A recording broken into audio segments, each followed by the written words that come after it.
Eigenlijk stelt het lugar kort geding akkoord qua meneer Bernabella Intema contra die sindicato Topa. We doen in die kort geding dat meneer Bernabella wordt geroeid, dus wordt hij como membro die Topa. Maar eigenlijk decisão E wordt getoetst door die juez e ele wordt considerado membro trove.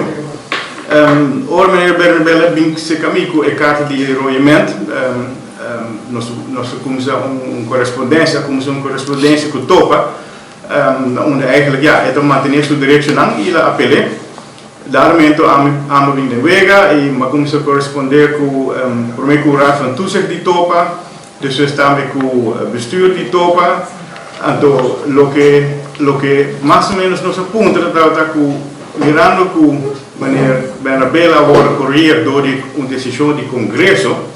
E Congresso, a base de sumir, recebe certo rapport e certo documento, nós pedimos cada vez a trove para o rapport e documento e passou nunca meneer Bernabella a worden confrontado com qualquer rapport ou qualquer investigação ou com dar sua opinião de budget.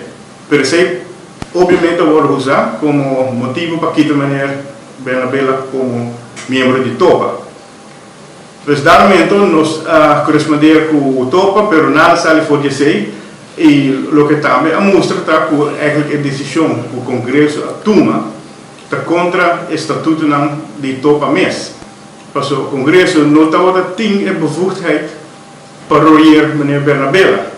Dus nós ainda mais kort geding, como este lugar ave e suponho que o Topa considerar também que a decisão de Congresso não vai pegar, não decidir de dar a decisão a dentro e nós temos carta com o enrolamento a ordem lá a dentro, então meneer Bernabella está full membro back de Topa, então é corte que dentro a ordem lá dentro, então não está o ministério seguir door, mas meneer Bernabella não segue para contribuir a acontecimento com ele assim leu. Ja, na primeiro lugar, me que bisa membro da imprensa, bom dia e bom dia na todos que estão seguindo-nos. Sim, esta cena que a Odisseia aqui a começar praticamente na meio de 2022, caminha é tempo já, para mim não há essa história larga, cortico.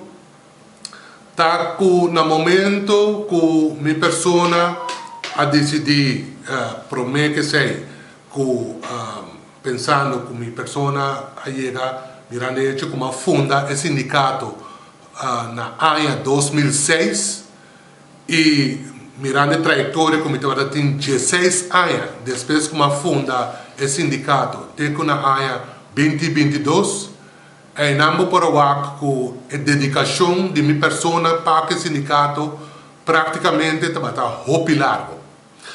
Não somente é parte aí, pero em princípio, como bisa, uma pessoa caminha ora me exercer minha função, me está fazendo de uma forma responsável. O que comigo mesmo é parte de responsável, tá? Que no momento que você funge como presidente de um sindicato, caminha botinha membresia na paga, na contribuição tuluna, tá boa responsabilidade como presidente de sindicato para salvaguardar e vamos dizer, no caso aqui, a contribuição que mesmo não paga tudo no sindicato e só caminha com uma placa que está pagar na contribuição, guarda bom usar.